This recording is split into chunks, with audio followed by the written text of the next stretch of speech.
Selamat pagi Bapak Ibu dan saudara-saudaraku, salam sejahtera bagi kita sekalian. Harapan dan doa saya kita semua sudah bangun pada pagi ini dan siap untuk melaksanakan aktivitas kita.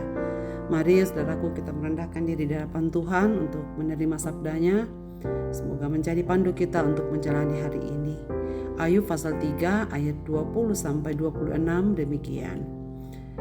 Mengapa terang diberikan kepada yang bersusah-susah dan hidup kepada yang pedih hati, yang menantikan maut yang tak kunjung tiba, yang mengejarnya lebih daripada menggali harta terpendam, yang bersukaria dan bersorak-sorai dan senang bila mereka menemukan kubur, kepada orang laki-laki yang jalannya tersembunyi, yang dikepung Allah.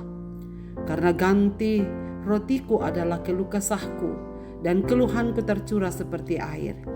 Karena yang kutakutkan itulah yang menimpa aku, dan yang kucemaskan itulah yang mendatangi aku. Aku tidak mendapat ketenangan dan ketentraman. Aku tidak mendapat istirahat, tetapi kegelisahanlah yang timbul. Jujur kepada Allah.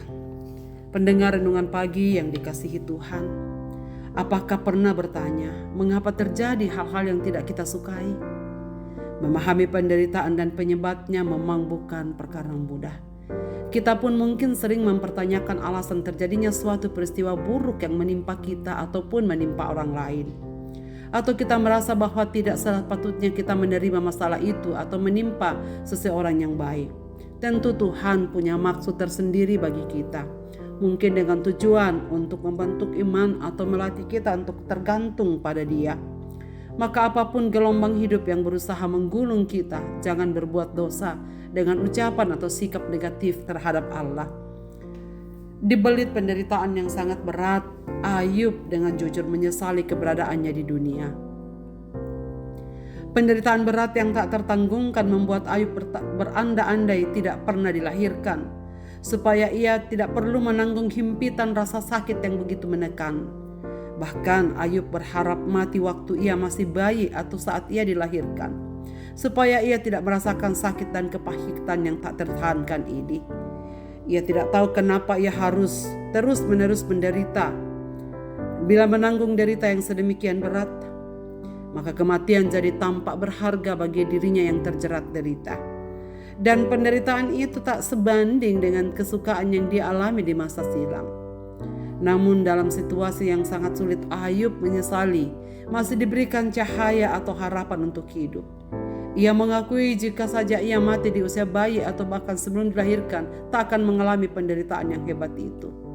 Ayub, orang yang saleh itu, tidak mampu memahami situasi yang ia hadapi saat itu. Ia tidak tahu penyebabnya dan ia juga tidak tahu jalan keluarnya. Namun Ayub yang merasakan kepahitan tidak lepas kendali, tersirat rasa marah kepada Tuhan, tetapi ia tidak mengutuki Tuhan. Ia memang putus asa tetapi tidak melawan Tuhan. Ia memang merasa pedih tetapi tidak menuduh bahwa Tuhan tidak adil. Dalam rasa sakit dan kepahitan, Ayub tidak berbuat dosa. Saudara sekalian, dengan jujur dalam tutur katanya, Ayub dengan terus terang memberitahukan perasaannya kepada Allah, bahwa ia tidak suka akan hari kelahirannya. Ia mulai dengan mengutuki hari lahirnya dan keadaannya yang menyedihkan. Tetapi memperhatikan bahwa dalam semua ini Ayub tidak mengutuki Allah. Seruannya memang adalah ungkapan penderitaan dan keputusasaan, bukan seruan yang menentang Allah. Saudara sekalian, senantiasa yang terbaik bagi orang yang percaya adalah mengungkapkan keraguan dan perasaannya dengan jujur kepada Tuhan di dalam doa. Menghampiri Allah dengan kesedihan dan duka cita kita untuk menjumpai Dia serta memohon belas kasihannya tidak pernah salah. Kalau kita memperhatikan ayat yang ke-25, kita melihat bahwa yang paling dirindukan dalam Ayub saat menderita adalah mengalami kehadiran Allah dan perkenanan Allah. Namun tidak terjadi. Yang paling ditakuti Ayub adalah ditinggalkan Allah. Kini hal yang paling ditakutinya pun terjadi. Allah tampaknya telah meninggalkan dia dan ia sama sekali tidak mengetahui alasannya. Namun sekali lagi Ayub tidak mengutuki Allah. Ia masih berdoa kepadanya dan memohon kemurahan dan pembebasannya. Hal ini mengingatkan kita kepada juru selamat saat di kayu salib. dalam seruannya yang terdalam dan dari lubuk hatinya, Allahku, Allahku, mengapa engkau meninggalkan aku? Sejenak memang ia mengalami perasaan ditinggalkan oleh Allah karena sedang menanggung dosa manusia, dan kejahatan manusia sedang ditimpahkan kepadanya yang sedang ia tanggung di atas kayu salib. Saudara sekalian, namun dalam kepahitan tetapi tidak kehilangan kendali. Ia berteriak bahkan marah kepada penderitaan tetapi tidak mengutuki Tuhan. Ia dalam keputusasaan tetapi tidak menantang Tuhan. Ia merasakan sakitnya dengan intens tetapi tidak menuduh Tuhan sebagai tidak adil. Saudara sekalian, dari teks ini kita belajar, jika kita mengalami penderitaan yang Tuhan izinkan bagi kita, biarlah dengan tulus bertanya kepada Allah dengan jujur dan menyampaikan apa yang kita sedang alami atau apa yang sedang kita pikirkan. Bahkan mungkin pertanyaan demi pertanyaan yang mempertanyakan persoalan dan penderitaan kita. Mari dengan jujur kita sampaikan dan dengan terbuka kepada Tuhan. Kita mengakui melalui setiap lisan kita kepada Tuhan yang merupakan ungkapan dari apa yang ada dalam pikiran dan hati kita, agar kita merasakan pertolongan tepat pada waktunya. Sebagaimana yang dikatakan dalam Ibrani pasal 4 ayat 16. Maka marilah kita mendekati tahta penuh rahmat dan keyakinan, sehingga kita dapat menerima belas kasihan dan menemukan rahmat untuk menolong kita saat kita membutuhkan pertolongan atau pertolongan tepat pada waktunya. Marilah kita berdoa. Bapa di sorga, Bapa dalam nama Yesus Kristus, terima kasih untuk firman-Mu pada pagi ini.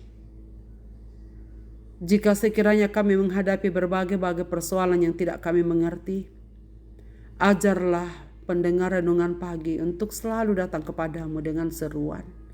Meskipun banyak hal yang tidak dapat kami mengerti terjadi, tapi biarlah firman-Mu menolong kami untuk datang kepadamu dengan tulus hati dan dengan jujur mengakui, berseru dan memohon, agar kami mendapatkan pertolongan tepat pada waktunya. Terima kasih ya Tuhan, kuatkanlah kami untuk sungguh-sungguh datang kepadamu, mendekat dengan penuh keberanian dalam tahta kemurahan hati Allah. Karena kami percaya bahwa saat yang tepat Tuhan akan menolong kami dan memberikan jalan keluar bagi setiap persoalan yang kami hadapi. Terima kasih ya Tuhan untuk firman-Mu ini. Ke dalam tangan kasih-Mu kami serahkan hidup kami. Dan hamba-Mu berdoa bagi segenap pendengar renungan pagi, dimanapun mereka berada dan apapun situasi yang mereka hadapi. Bapa, berkenanlah Engkau memberkati, menolong, dan membawa mereka keluar daripada kesulitan-kesulitan yang mereka hadapi. Dan sampai pada akhirnya dia mengakui bahwa Tuhan, Engkau baik, Engkau peduli, dan Engkau tak pernah meninggalkan kami. Terima kasih Bapa, kami serahkan hati kami, hidup kami untuk beraktivitas di hari ini di dalam tangan dan pimpinan Tuhan. Dalam Kristus Tuhan kami datang kepadamu ya Tuhan. Amin.